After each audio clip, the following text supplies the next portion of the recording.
Hello everyone, my name is Sandeep Khatri and I welcome you to my session on legal update. आज के हमारे session में जो topic है that is Vande Mataram. Recently Rajya Sabha ने एक अमेंडमेंट बिल पास किया है वंदे मातरम को लेकर, उसी पे आज हमारी बातचीत होगी। सबसे पहले तो ये जानेंगे कि बैकग्राउंड क्या है, इन शॉर्ट कि कानून कौन सा है जिसमें ये अमेंडमेंट लेकर आई जा रही है और उसके ऑब्जेक्टिव्स क्या है। उसके बाद जानेंगे कि ये अमेंडमेंट बिल बेसिकली इसका मतलब क्या है और इसके क्या ऑब्जेक्टिव हैं, करंट स्टेटस क्या है और आगे क्या क्या चीजें हो सकती हैं। इसी पे बातचीत करेंगे आज के इस सेशन में। चलिए स्टार्ट करते हैं। देखिए, जब हम ये बात कहते हैं ना भारतीय या इंडियंस, तो हमारा जो है खाना अलग हो सकता है, हमारे कपड़े अलग हो सकते हैं, हमारी लैंग्वेज अलग हो सकती है, लेकिन बहुत सारी ऐसी चीजें हैं जो हमें जोड़ती हैं, जैसे कि नेशनल एंथम, जैसे कि नेशनल फ्लैग, जैसे कि constitution of India and so on. जब इनकी बात आती है तो वी आर वन। 1971 में the prevention of insults to national honour act 1971 ये कानून बनाया गया। किस लिए? ताकि किसी भी तरीके की इंसल्ट ना हो सके किसी भी नेशनल ऑनर को। जैसे कि नेशनल ऑनर से यहां पे मतलब है हमारे देश के नेशनल फ्लैग से, कॉन्स्टिट्यूशन ऑफ इंडिया से, नेशनल एंथम से, और किस किस तरह की इंसल्ट हो सकती हैं वो सब जो है इस एक्ट में लिखी गई। कि इन शॉर्ट कि कौन कौन से ऐसे एक्ट हैं जो कि इंसल्ट जो है माने जाएंगे टुवर्ड्स दीज नेशनल ऑनर्स, और इनको है कॉग्निजेबल ऑफेंस माना जाएगा, जिसका मतलब है कि पुलिस अरेस्ट कर सकती है without warrant. Right, cognizable offence है। यहां पर फाइन के भी प्रोविजंस रखे गए हैं और यहां पर इम्प्रिजनमेंट के भी जो है इस एक्ट में प्रोविजंस रखे गए हैं। इस एक्ट का ऑब्जेक्टिव क्या था? तो एक तो to protect national sovereignty and integrity, ठीक है जी, ताकि अगर हम अपने नेशनल ऑनर्स को जो है वो सेफगार्ड कर पाएंगे तभी हम नेशनल सॉवरेनिटी एंड इंटीग्रिटी को भी बरकरार रख पाएंगे। इसके साथ साथ to uphold the fundamental duty.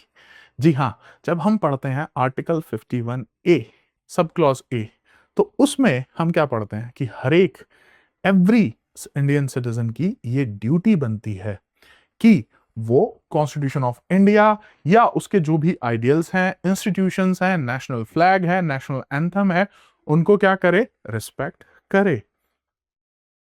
अब आते हैं सीधा सीधा इस अमेंडमेंट बिल पे जो कि लेकर आया गया है 2026 में। ये अमेंडमेंट बिल क्या बात करता है? The Prevention of Insults to National Honor Amendment Bill 2026 is a legislative amendment designed to extend explicit legal protection। तो जो लीगल प्रोटेक्शन हमने ऑलरेडी जो है नेशनल एंथम को दी हुई है, कॉन्स्टिट्यूशन ऑफ इंडिया को दी हुई है, नेशनल फ्लैग को दी हुई है, उसी को यहां पर एक्सटेंड किया जा रहा है। किसके लिए? वंदे मातरम, हमारे नेशनल सॉन्ग के लिए। तो किसी भी तरीके से डिसरिस्पेक्ट करना या ऑब्स्ट्रक्ट करना वंदे मातरम को, वो भी अपने आप में एक ऑफेंस माना जाएगा, जिस तरीके से पहले नेशनल एंथम के लिए, कॉन्स्टिट्यूशन ऑफ इंडिया के लिए या नेशनल फ्लैग के लिए माना जाता था। ऑब्जेक्टिव क्या है, क्यों ऐसा किया जा रहा है? तो यहां पे थोड़ा सा हम हिस्ट्री में भी जाएंगे। ऑन जनवरी 24, 1950, ये डेट भी अपने आप में बहुत ज्यादा इंपॉर्टेंट है, बहुत बार कॉम्पिटिटिव एग्जाम्स में पूछी जाती है, ठीक है जी। डॉक्टर राजेंद्र प्रसाद जी ने डिक्लेयर किया था कि वंदे मातरम को, हमारे नेशनल सॉन्ग को भी इक्वल ऑनर मिलेगा जो कि हमारे नेशनल एंथम को मिलता है।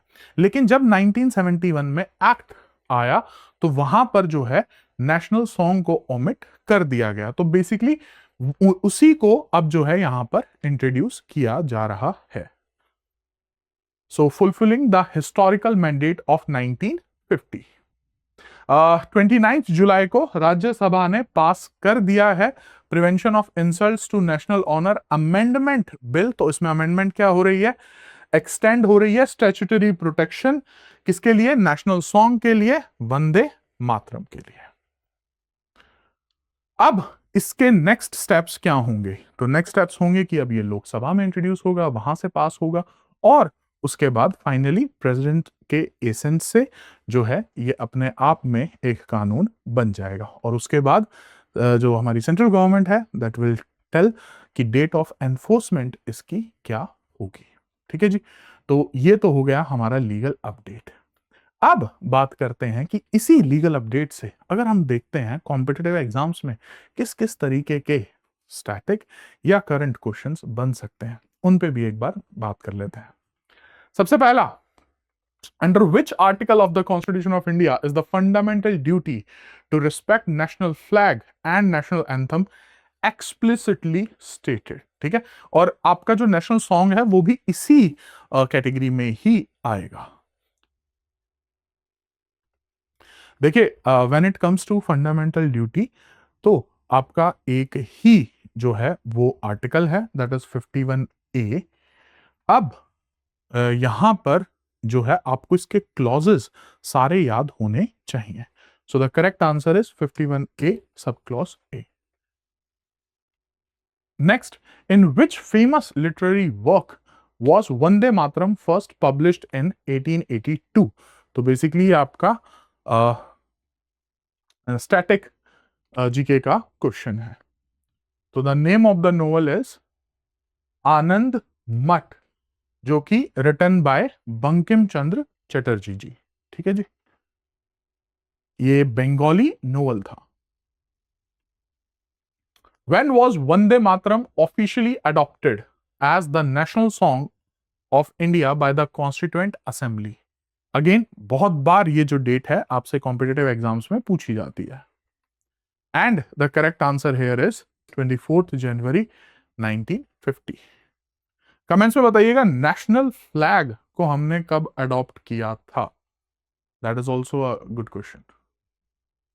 Who rendered the original English translation of Vande Mataram titled Mother I Bow to Thee?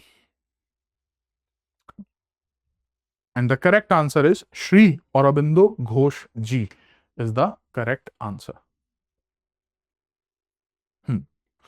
Mother I Bow to Thee. अगर आप चाहें तो आप YouTube पे भी जो है इसको सुन सकते हैं।